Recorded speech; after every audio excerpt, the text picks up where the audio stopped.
Ma réflexion, c'était, on sait déjà que ça va mal, on sait de manière assez précise, et on fait pas assez. Je savais que je pouvais pas être juste, je sais pas, travailler dans le marketing ou quelque chose comme ça, à moins que ce soit quelque chose qui était lié au développement durable, ou à l'écologie, à l'économie circulaire. Qu'est-ce que tu apprécies le plus personnellement dans ton métier ? On peut mesurer littéralement le nombre de déchets que l'on a recyclés et qui n'ont pas fini dans des rivières en Indonésie, par exemple.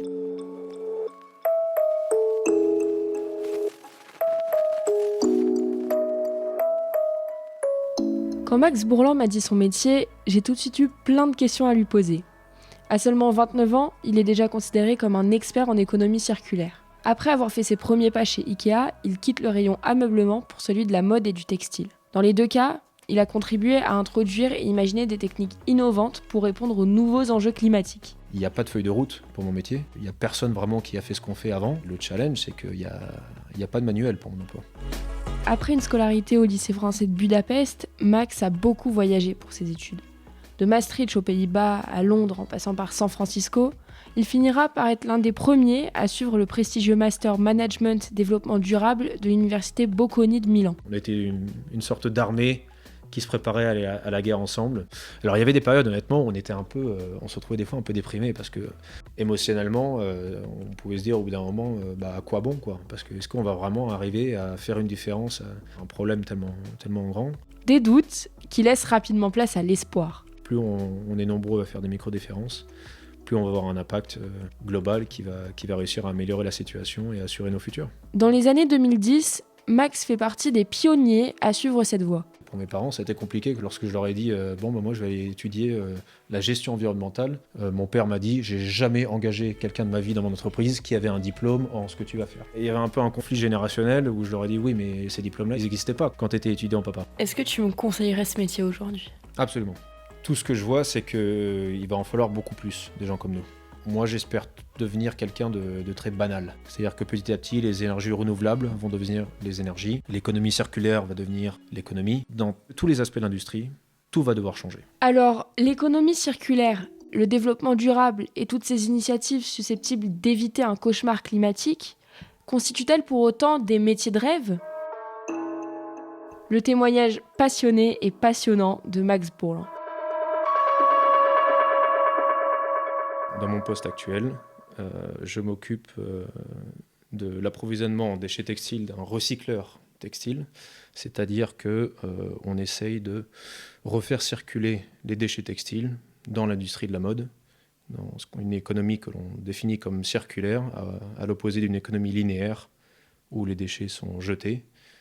Nous, ce qu'on essaye de faire, c'est de recycler ces déchets et de les réintroduire dans les cycles de production, c'est-à-dire d'en refaire du tissu et puis des habits. Toi, ton rôle à toi, concrètement, il consiste en quoi ? Mon rôle à moi, c'est essentiellement de trouver des déchets et d'acheter des déchets d'usine et aussi des déchets, des habits usagés qui sont collectés un peu partout dans le monde. Et qui vont vers où ? C'est des déchets donc, qui viennent dans notre usine en Suède, où on a un processus de recyclage dit chimique pour réduire le coton en sa forme de cellulose que l'on envoie à des producteurs qui en font ce qu'on appelle de la viscose, qui est essentiellement un coton synthétique. Donc il ressemble à du coton, qui performe à peu près comme un coton, mais qui n'est pas un coton qui a été produit d'une fleur de coton dans un champ. Est-ce que c'est un métier que tu as toujours voulu faire ? Alors ce métier-là en particulier, moi je ne savais même pas que ça existait, donc je vais dire non, mais j'ai toujours voulu travailler dans, on va dire, le développement durable ou l'écologie de manière générale. Donc moi, à l'époque de mon bac, en 2012, je savais que je ne voulais pas passer par les filières traditionnelles de management ou de business parce que j'avais déjà cette conscience que je voulais travailler sur le thème du développement durable, de l'écologie. Je ne savais pas exactement comment m'y attaquer, je ne savais pas quel métier précisément existait, mais je savais déjà que moi, il fallait que je travaille dans un métier ou dans un corps de métier où j'apportais ma pierre à l'édifice, c'est-à-dire que je contribuais à résoudre le problème du changement climatique, des déchets, du recyclage, etc. Donc quand tu t'es lancé dans cette voie-là, tu n'avais aucun métier en tête, vraiment aucun qui pouvait... Très peu. À l'époque, on nous disait qu'on pouvait être consultant, c'était un peu la réponse standard, parce qu'on peut être consultant en tout. Après, en tant que métier, quand on travaille dans une entreprise dont le business model est entièrement dédié à ce thème-là. On peut être comptable, on peut être avocat, on peut être manager, on peut être DRH et contribuer à cette mission-là aussi. Après, moi, je savais que je voulais être plutôt dans le management, la gestion et la partie plutôt business. Et les gens qui se retrouvent aujourd'hui, par exemple, comptables ou avocats dans ton entreprise, est-ce qu'ils sont forcément passés par justement des études de développement durable et tout ça ou Non, pas, ou pour pas la plupart, ça nécessairement? c'est encore des corps de métier qui sont relativement traditionnels. Donc c'est des métiers qui sont nécessaires à la vie de n'importe quelle entreprise. Après, typiquement, les métiers dans ces entreprises-là qui nécessitent un savoir-faire ou une expertise, soit c'est des gens comme moi qui sont plus jeunes, qui ont eu l'opportunité d'étudier ces thèmes-là directement d'un point de vue académique et après commencer à faire ses classes dans le milieu professionnel. Soit c'est des gens un peu plus âgés qui sont passés généralement par l'ingénierie, donc voilà, des ingénieurs en textile, des ingénieurs en plastique par exemple, des ingénieurs aussi qui sont dans l'énergie, pour ceux qui travaillent dans le secteur des énergies renouvelables. Donc ça, pour la génération de mes parents, je pense que c'était la filière un peu plus traditionnelle. Donc c'est des gens qui ont un background d'ingénieurs et qui petit à petit se sont retrouvés dans le business. Après, voilà, nous on a l'occasion de déjà commencer nos études dans ce milieu-là, déjà dans le milieu du management par exemple, et en plus, et de plus en plus maintenant, dans des programmes et des diplômes qui sont déjà spécialisés à ces problématiques-là. C'est-à-dire qu'aujourd'hui, la plupart des grandes universités ont des masters de sciences environnementales, de droit environnemental, de gestion environnementale, même des fois ça va plus loin, ça se spécialise dans les énergies fossiles ou renouvelables, dans aussi la gouvernance sociale, qui est une composante encore importante de ce qu'on appelle le développement durable, parce qu'il y a tout un aspect social qui est très important. Donc il y a des options aujourd'hui maintenant pour déjà, si on sait que c'est ce qu'on veut faire, pour être diplômé et plus ou moins spécialisé dans ce domaine-là. Après, comme dans tout métier, il y a une très grande partie qu'on apprend sur le terrain. Concrètement, la dimension sociale du développement durable, c'est quoi? La composante sociale, elle est très importante parce que déjà derrière n'importe quel processus, derrière n'importe quel emploi, il y a des personnes, des gens. Le facteur humain est vraiment ce qui fait souvent la différence et donc il faut avoir cette conscience-là lorsqu'on veut atteindre un modèle durable, c'est-à-dire pour nous par exemple s'assurer que les entreprises avec qui on travaille respectent les droits de l'homme, respectent un certain âge minimum pour l'emploi, parce qu'il y a encore beaucoup de pays, par exemple, où l'âge minimum pour travailler n'est pas 18 ans, mais c'est moins. L'égalité homme-femme, les droits des travailleurs, le droit d'être syndiqué, on peut appeler ça un cahier des charges générales sociales, dont on se doit d'être garant, en tant qu'entreprise européenne surtout, parce que ces standards-là viennent beaucoup de chez nous, ce sont des standards européens. Et à terme, si vous voulez travailler avec des fournisseurs, par exemple, qui vont travailler avec vous, il faut avoir un travail de qualité pendant longtemps, ce qui est ce que la plupart des entreprises espèrent. Vous devez vous assurer que ces entreprises-là sont gérées par des gens corrects, qui ont une conscience correcte et qui ont des modes d'opération corrects. Quels sont les principaux pays d'approvisionnement, justement? Alors, dans mon industrie, qui est l'industrie du textile, donc nous, on achète des déchets textiles. Les déchets textiles viennent de la production de tissus et d'habits. Typiquement, on va parler du Bangladesh, de l'Inde, de la Chine. Ce qui est la manière très simple de savoir un peu où tout ça se passe, c'est de regarder sur l'étiquette de nos habits et de voir le Made in China, Made in Taiwan, Made in Bangladesh. Mais pas seulement en Asie, il y a encore beaucoup de pays où l'industrie textile est importante parce que c'est une très vieille industrie. Donc je pense à des pays par exemple comme la Turquie, l'Égypte, la Tunisie, le Maroc, mais des fois des plus petits pays comme par exemple l'île Maurice qui fait beaucoup de denim avec qui on travaille aussi. Et l'Amérique du Sud, même encore des pays européens qui font, alors avec la fast fashion, une grosse partie des productions d'habits à moindre coût ont été délocalisées dans ces pays-là parce que forcément ça coûte moins cher. Mais il y a encore des habits ou bien des tissus qui sont peut-être à plus grande valeur ajoutée, comme des tissus techniques, qui sont produits dans des pays européens ou dans des pays d'Amérique du Nord, par exemple.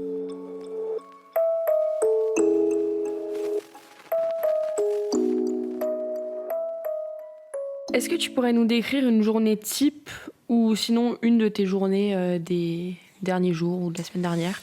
Alors la journée type, moi j'ai la chance d'avoir un métier qui change assez souvent, donc j'aime bien justement que j'ai pas forcément une journée type toute l'année. Mais disons que si je suis pas en déplacement, ce qui représente une grosse partie de mon temps, la journée type, ça va être démarrer avec des premières réunions, des premiers calls entre 8 et 9 heures du matin.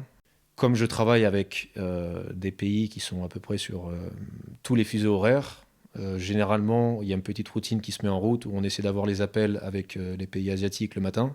Après, généralement des appels avec mon équipe, donc mon entreprise qui est basée en Suède, des réunions stratégiques.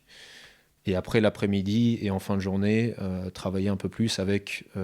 alors nous, on a un bureau ici à New York, donc je garde quelques heures de libre en fin de journée pour si jamais j'ai besoin d'avoir des calls et de travailler avec des collègues qui sont à New York, ou alors avec tous les fournisseurs et partenaires qui sont aux Amériques. Donc là aussi, il faut être flexible jusqu'à 18, 19, 20 heures pour accommoder ces personnes-là. Mais idéalement, j'essaie d'avoir au moins 2-3 heures de libre dans la journée où je ne suis pas en réunion, où je ne suis pas en call. Comme je travaille à distance aussi, je travaille essentiellement sur Zoom ou sur Teams, comme beaucoup de monde qui sont en télétravail.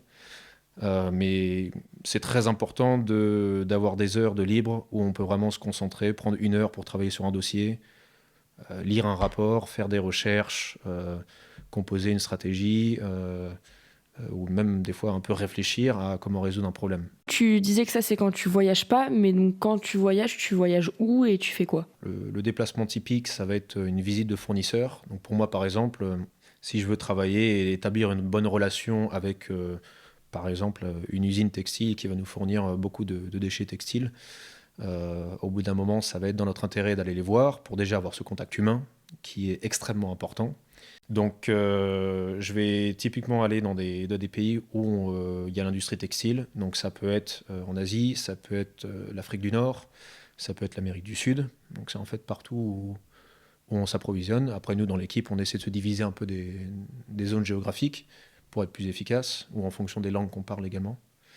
Et à côté de ça, je voyage aussi beaucoup en Europe parce que on travaille pas seulement au niveau du bas de l'industrie textile, c'est-à-dire là où les produits et les matériaux sont faits, mais on travaille beaucoup aussi avec des partenaires en Europe, notamment avec les déchets qu'on appelle post-consommateurs, c'est-à-dire les déchets que nous, dans les pays riches, on consomme et on jette, qui sont aussi des déchets textiles qui doivent être recyclés. Et dans notre milieu aussi du recyclage textile, il y a pas mal de conférences, de salons. Et c'est un endroit où on peut faire énormément de rencontres et faire énormément de travail en fin de compte en quelques jours, parce que tout le monde va se retrouver dans un même endroit pendant quelques jours. Je vais aussi beaucoup dans des meetings à caractère européen, puisqu'on dépend beaucoup des normes européennes qui vont bientôt rentrer en vigueur en termes de recyclage, en termes de gestion des déchets textiles spécifiquement aussi. On se retrouve souvent un peu dans le même cercle avec les marques, les grandes marques européennes, les recycleurs, les collecteurs de déchets, les trieurs de déchets aussi, et les quelques institutions qui sont responsables pour ça. Donc ça, c'est la deuxième partie qui se passe surtout en Europe, et où là, voilà, c'est forcément un peu plus facile de voyager à l'échelle européenne, puisque c'est des déplacements qui sont plus courts. Tu as évoqué des nouvelles normes européennes. Tu peux nous expliquer un peu ce que ça va être? Des normes qui sont extrêmement importantes, pas seulement dans l'industrie du textile, mais dans beaucoup d'autres industries. Alors ce qu'il faut savoir, c'est que les normes européennes dans l'industrie textile sont considérées comme des normes à l'échelle mondiale. Donc par un effet indirect, en fait, même l'usine qui fait un t-shirt pour H&M au Bangladesh va suivre les normes européennes qui sont imposées sur H&M, puisqu'il va avoir un cahier des charges imposé par H&M à tous les producteurs lorsqu'ils font un appel d'offres. Et c'est pour ça que ces normes européennes ont un impact qui vont bien au-delà des frontières, de nos frontières européennes. Et donc dans le thème de l'économie circulaire et du textile en plus particulier, il y a beaucoup de choses qui se passent en Europe en ce moment. Les thèmes principaux, c'est tout d'abord qu'en 2025, la collecte séparée des déchets textiles va être obligatoire en Europe. C'est-à-dire, grosso modo, qu'il va y avoir une poubelle de plus. Donc nous, si on veut jeter nos chaussettes, on aura une poubelle spéciale pour ça? Ce sera peut-être pas dans chaque building d'appartement qu'il y aura une poubelle séparée, mais du moins le système de gestion des déchets municipaux vont devoir s'adapter et avoir toute une filiale séparée pour le textile, ce qui aujourd'hui est plus ou moins géré par beaucoup d'ONG ou bien d'associations caritatives qui font la recirculation des habits usagés. Mais maintenant, ça va être quelque chose qui va être obligatoire pour tous les pays membres. Au-delà de ça, ce qui va se passer aussi, c'est qu'il va être beaucoup plus compliqué pour les pays européens d'exporter les déchets textiles, ce qui se fait beaucoup aujourd'hui, vers des pays en dehors de l'OCDE.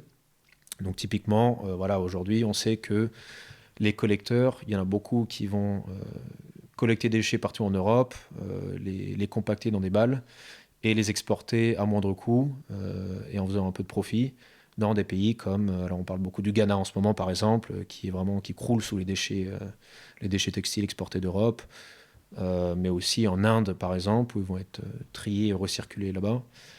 Et maintenant, c'est quelque chose qui va être plus difficile à faire pour ces entreprises-là, c'est-à-dire que non seulement on va collecter plus de déchets textiles en Europe, mais en plus, on va les garder. Par exemple, il faut savoir que voilà, si nous, on veut recycler une paire de jeans aujourd'hui, on est obligé d'enlever les boutons, les zipettes, certains éléments en métal.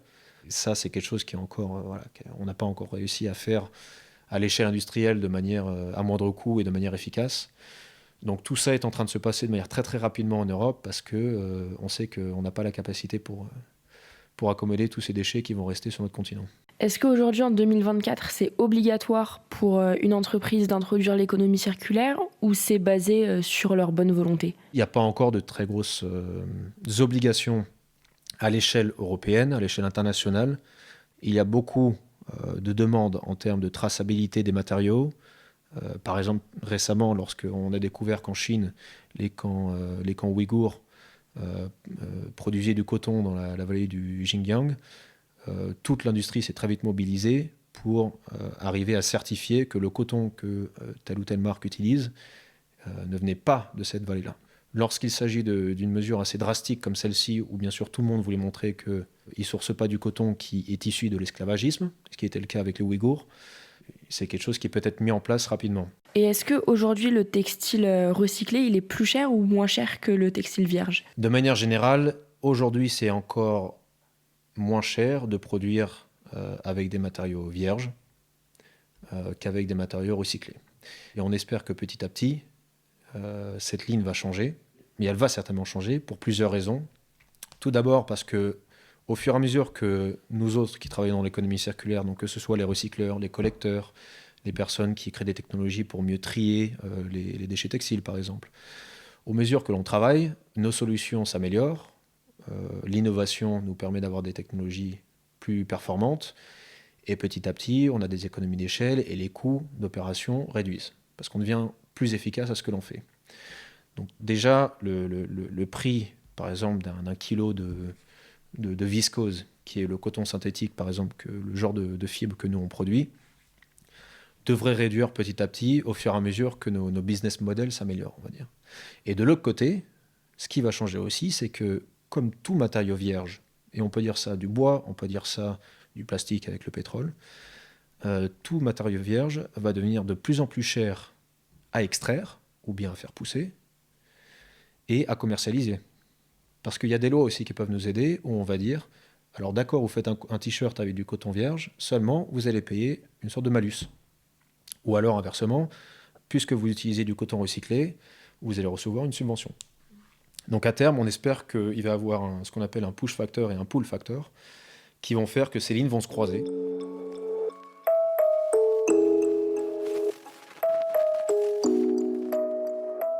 Qu'est-ce que tu apprécies le plus personnellement dans ton métier ? Ce que j'apprécie le plus, je dirais, c'est le fait de savoir que tous les jours, je contribue à résoudre un problème en soi. On sait maintenant qu'on n'a pas le choix que d'aller dans cette direction-là. Ça fait longtemps qu'on ne se pose plus les questions de savoir est-ce qu'on doit y aller ou pas. Maintenant, c'est la question de comment on y arrive et comment on y arrive plus vite. Et moi, c'était un peu ce que je m'étais imposé au lycée. Je savais que je ne pouvais pas être juste, travailler dans le marketing ou quelque chose comme ça, à moins que ce soit quelque chose qui était lié au développement durable ou à l'écologie, à l'économie circulaire. Et donc, ce que j'apprécie beaucoup, c'est le fait que je contribue à une solution qui va vraiment aider à résoudre ces problèmes. Et ce qui est très intéressant aussi à travers l'industrie du textile, c'est qu'on a un impact qui est littéralement mondial. On peut mesurer littéralement le nombre de déchets que l'on a recyclés et qui n'ont pas fini dans des rivières en Indonésie, par exemple. Alors c'est le challenge aussi, c'est-à-dire qu'il n'y a pas de feuille de route pour mon métier. Il n'y a personne vraiment qui a fait ce qu'on fait avant. Tout le monde est plus ou moins en train d'essayer de résoudre ce problème en même temps. Donc c'est le challenge, c'est qu'il n'y a pas de manuel pour mon emploi. Est-ce que tu as quelques bons souvenirs liés à tes études ou à ton métier à partager avec nous? Mes études, énormément. J'ai adoré mes études parce que j'ai pu très vite me retrouver avec des gens qui étaient comme moi. Et ça, c'était génial. Je me suis rendu compte que j'étais pas seul. Voilà, des gens qui avaient eu les mêmes réflexions de moi au lycée. Après, des gens aussi d'horizons différentes. Parce que voilà, moi, dans mon master, j'étais le plus jeune de toute la promo quasiment. Il y avait des gens qui avaient 32 ans, qui avaient déjà créé leurs entreprises, qui avaient vécu beaucoup de choses dans le business. Et eux, c'était pas qu'ils se sont rendus compte dès le lycée qu'ils voulaient faire ça, mais c'est que après 10 ans dans telle industrie, ils se sont rendus compte qu'il y avait vraiment un problème, qu'il y avait un travail à faire. Et ils se sont respécialisés là-dedans. Donc c'était aussi très intéressant d'être avec des gens qui avaient différents backgrounds, mais on était tous autour de la même passion et autour du même intérêt qui était de résoudre tous ces problèmes-là. Alors justement, les études bac, études supérieures, est-ce que tu peux nous expliquer ton parcours Bien sûr. Alors moi, je fais partie de la génération qui avait encore les filières au bac. Donc j'ai fait un bac ES SPEMAT. Moi, j'ai été scolarisé à Budapest depuis mon enfance parce qu'on était expatriés là-bas. Ce qui était déjà une super expérience. Il m'a donné une certaine ouverture d'esprit et une envie de rester à l'étranger, je pense. Et après mon bac, j'ai commencé mes études. J'ai commencé un premier programme à Maastricht, au University College Maastricht, où j'ai commencé à prendre des classes sur l'écologie, sur les sciences environnementales. Mais au bout d'un an, je me suis rendu compte que voilà, je voulais vraiment me spécialiser là-dedans. Et j'avais épuisé un peu les classes, les cours qui étaient spécialisés là-dedans au bout d'un an. Du coup, j'ai transféré dans une université à Londres qui avait un bachelor de management spécialisé dans le management du développement durable. Et j'ai eu l'occasion même de faire un semestre à l'université de San Francisco, ce qui était super aussi, parce que voilà, en termes d'expérience étudiante, c'était pas mal.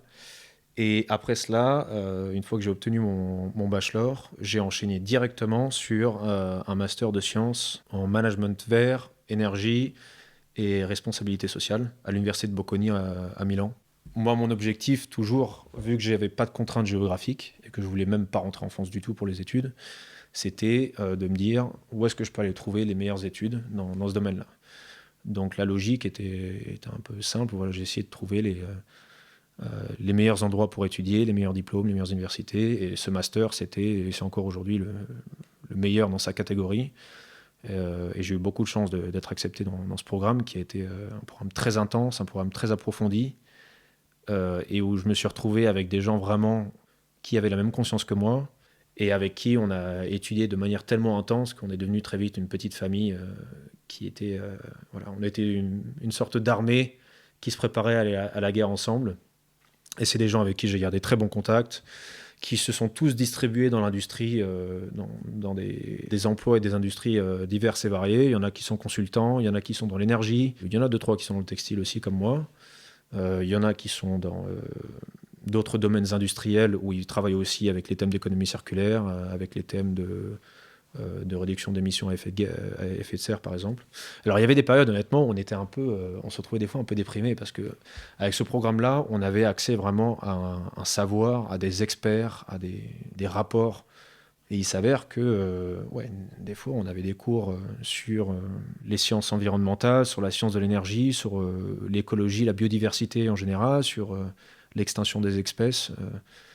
Et des fois, on se retrouvait à la fin de la semaine dans un café en train de faire de l'apéritivo à Milan, avec la mine un peu basse, parce qu'on se rendait compte que c'est pas, le statu quo n'était pas si top que ça, quoi. Alors après, bon, quand on est vraiment noyé là-dedans, dans un master aussi intense, forcément, on va être submergé un peu par tout ça. Donc, émotionnellement, on pouvait se dire au bout d'un moment, à quoi bon, quoi? Parce que est-ce qu'on va vraiment arriver à faire une différence à quelque chose d'aussi massif, à un problème tellement, tellement grand? Et en fin de compte, des années plus tard, je regrette absolument pas d'avoir continué là-dedans parce que je sais que à ma toute petite échelle, j'arrive quand même à faire une micro-différence, sauf que plus on est nombreux à faire des micro-différences, plus on va avoir un impact global qui va réussir à améliorer la situation et à assurer nos futurs.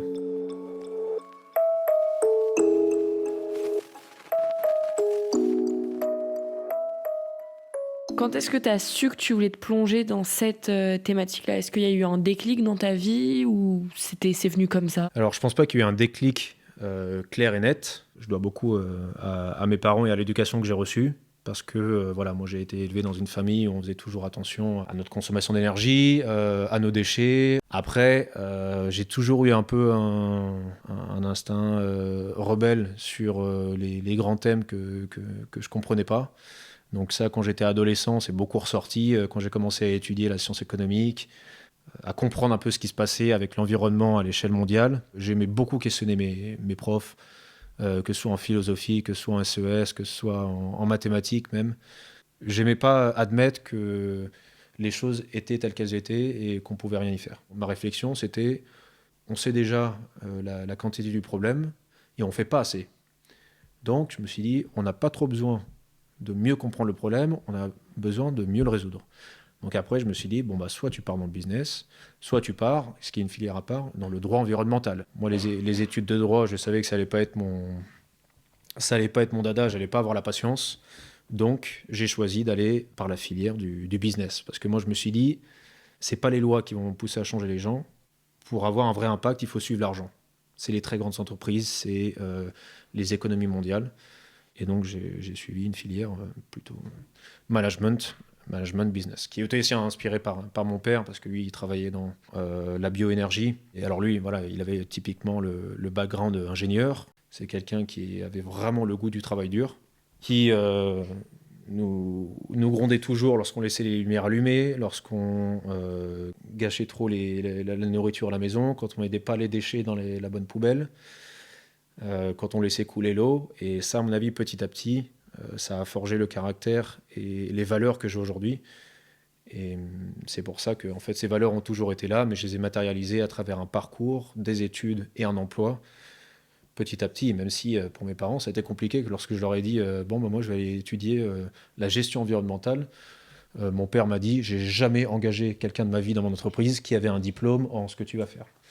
Il y avait un peu un conflit générationnel où je leur ai dit oui, mais ces diplômes-là, ils n'existaient pas quand tu étais étudiant, papa.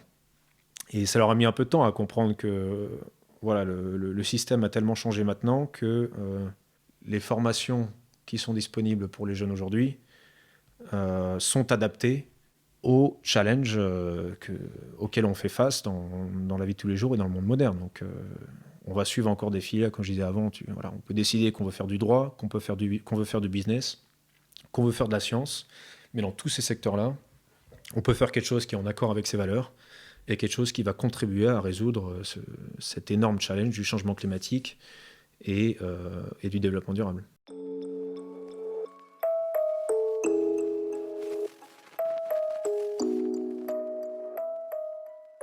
Si je décide de me lancer dans le même métier que toi, quelles sont selon toi les qualités indispensables que je devrais avoir ? Tout d'abord, la curiosité.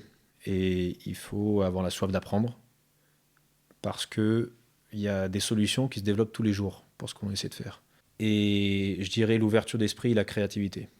Parce que malheureusement, dans ce domaine-là, rien ne va être simple, déjà. Et rien ne va être préécrit pour vous. Donc d'un côté, il faut savoir apprendre, écouter et apprendre sur ce que l'on sait, sur comment on fait les choses aujourd'hui. Mais après, au bout d'un moment, le chemin s'arrête là. Et c'est à nous de comprendre comment est-ce qu'on va avancer plus loin que ça. Et je suis sûr aujourd'hui, si toi et moi, on nous remet la version de Facebook d'il y a 5 ans, on va se dire, mais qu'est-ce que c'est que cette vieille interface pourrie ? Ça n'a rien à voir avec parce qu'on change d'habitude tellement rapidement et parce qu'on a une capacité à s'adapter qui est extrêmement grande. Et ça s'applique aussi à ce genre de métier. Souvent, on est les premiers à occuper ces corps de métier, donc il n'y a personne de plus expérimenté ou il n'y a personne de plus âgé vers qui vous pouvez vous retourner et demander bah, toi, comment tu as fait ? Donc, créativité très importante. Est-ce que tu me conseillerais ce métier aujourd'hui ? Absolument. Absolument.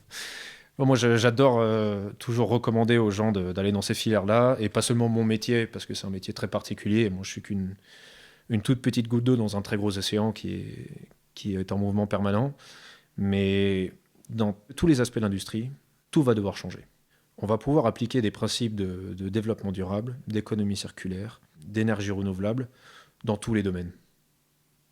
Alors, il va falloir qu'on arrive à se spécialiser dans ces aspects-là de plus en plus, parce qu'on peut pas être consultant en tout, on ne peut pas être expert en tout. Mais moi, je ne peux qu'encourager toute la jeune génération dont tu fais partie à non seulement avoir le courage de se concentrer sur ces domaines-là très tôt, dans les études supérieures, et à poursuivre vraiment des domaines où le métier peut-être n'existe pas encore. Voilà, si tu cherches sur Internet, tu ne vas pas trouver c'est quoi le salaire moyen dans ce domaine-là, parce que c'est un domaine qui vient d'apparaître et qui est en pleine expansion. Mais ça ne veut pas dire que déjà, il n'y aura pas d'emploi, parce que c'est des métiers qui sont créés tous les ans. Et ça ne veut pas dire non plus que tu ne pourras pas avoir du succès. Parce que moi, je soutiens toujours que on peut bien gagner sa vie si on fait son travail bien. Et il n'y a pas de domaine dans ce grand domaine-là qui est le développement durable ou l'économie circulaire, où on ne pourra pas trouver le moyen. Alors après, à chacun d'apporter de la valeur vraiment dans son métier ou dans son entreprise ou dans son industrie. Mais je maintiens qu'il est possible de bien gagner sa vie dans ces domaines-là. Justement, tu viens d'aborder la question financière. Est-ce que dans ce domaine-là, c'est plutôt mieux payé ou moins bien payé, ou payé de la même manière que dans d'autres types d'entreprises ? De plus en plus, les très grandes entreprises, comme par exemple pour nous les grandes marques, recherchent ces profils-là parce que voilà, leur département sustainability, donc leur département développement durable, est en pleine expansion parce qu'ils ont de plus en plus de travail à faire en interne. Et donc ils recherchent des personnes qui n'ont pas forcément juste l'expérience de l'industrie textile par exemple, mais aussi les connaissances sur voilà, qu'est-ce qu'on va devoir changer en interne, quels sont les prérequis du recyclage, dans ce cas-là du textile par exemple. Donc non, moi je pense qu'à terme, c'est vraiment quelque chose qui financièrement peut être valorisé au-delà d'un emploi ou d'un diplôme, on va dire, standard. Quel est le conseil le plus utile que tu aies reçu ? Je ne sais pas si c'est un conseil, mais c'est quelque chose qu'on m'a souvent dit quand j'étais gamin et que je commence à apprécier que maintenant, c'est sois patient. Quand on travaille dans ce domaine-là, qu'on se donne des ambitions de sauver le monde, quand on est jeune, tout ça, quand on se dit qu'on va être différent de tout le monde et qu'on va vraiment résoudre un problème d'échelle mondiale, on a envie de très vite tout faire. Mais même si tu es expert en économie circulaire dans tel ou tel domaine, il ne change pas que tu es un jeune qui a la vingtaine, qui n'a pas beaucoup d'expérience dans le business et qui a encore beaucoup à apprendre. Il y a beaucoup de choses, il y a des expériences à travers lesquelles on doit tous passer.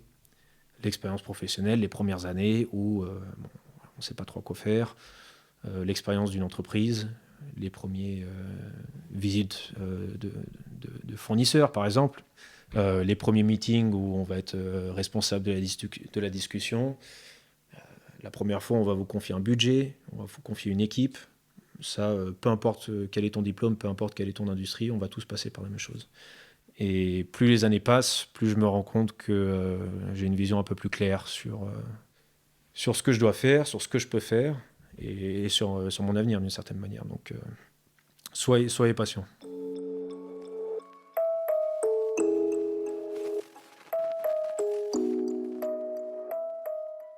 Est-ce que tu me conseillerais un film, un documentaire, un podcast ou un livre inspirant qui t'a apporté quelque chose dans ton choix ou dans ta manière de pratiquer ton métier ? Alors, quelque chose qui n'est pas spécifique à mon métier, mais c'est Sun Tzu, l'art de la guerre. Parce que c'est un livre qu'on cite souvent, qui en soi n'a rien à voir avec le domaine dans lequel je suis, mais qui est tellement essentiel à la nature humaine que ça peut servir à tous les étages. Donc ça, c'est un premier. Après, spécifiquement à mon domaine, je recommande à tout le monde de voir cet extrait de la conférence de Rio 92, qui a été une conférence très importante dans la lutte contre le changement climatique à l'échelle globale et la coopération mondiale. Ça a été d'une certaine manière un peu la première COP. Et il y a eu un discours qui est très connu d'une jeune Canadienne qui s'appelait Severn Suzuki, qui faisait partie d'un collectif de jeunes activistes canadiens, qui, on peut le dire, était un peu la Greta Thunberg avant l'heure, et où elle s'est dressée au pupitre devant tous les leaders des plus grandes économies, des plus grands pays mondiaux, et leur a fait comprendre d'une certaine manière qu'ils savaient c'était quoi le problème, ils savaient quel monde ils allaient laisser à leurs enfants, et ils ne faisaient pas assez. Et je pense que c'est un speech qui dure quelques minutes, mais qui est assez important dans la lutte contre le changement climatique, mais aussi dans ce conflit un peu générationnel que l'on a, où on se demande de plus en plus, aujourd'hui on entend les gens qui disent quel monde on va laisser à nos enfants. Moi je pense que déjà en 92, on avait très très bien compris quelle était la nature du problème, et ça nous en apprend beaucoup sur l'importance de la coopération mondiale et des très grandes actions.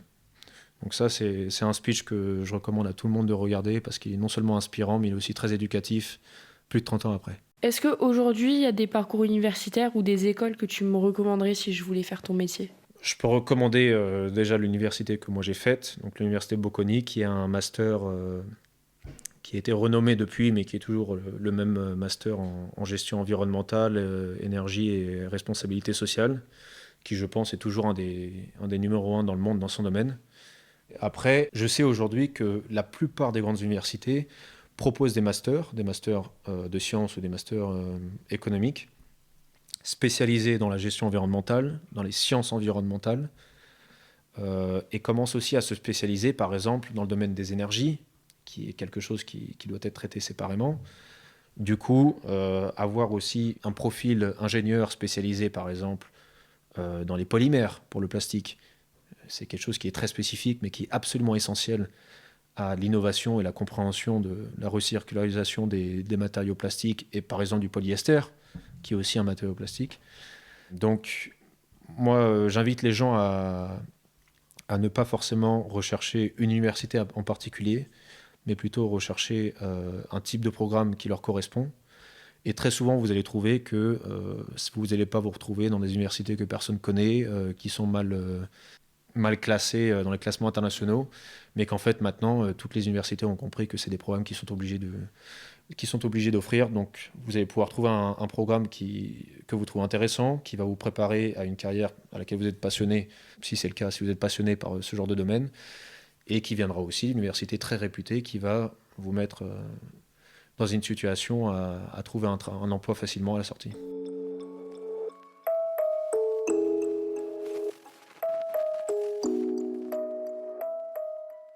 Plus généralement, comment vois-tu l'avenir de ton métier ? Comment pourrait-il évoluer selon toi ?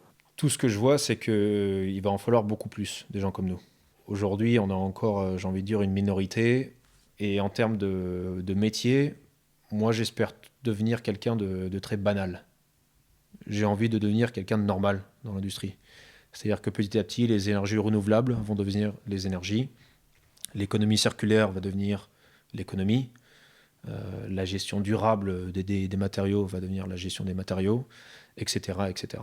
Donc j'espère que sur le très long terme, on ne sera plus une frange un peu écartée de l'industrie, où on sera des gens on ne sera pas une minorité, mais on deviendra justement la majorité. Dernière question, est-ce qu'il y a une citation qui t'inspire professionnellement ou personnellement ? Tout ce que nous devons faire, c'est décider que faire du temps qui nous est imparti. Et c'est Gandalf qui a dit cette citation dans Le Seigneur des Anneaux.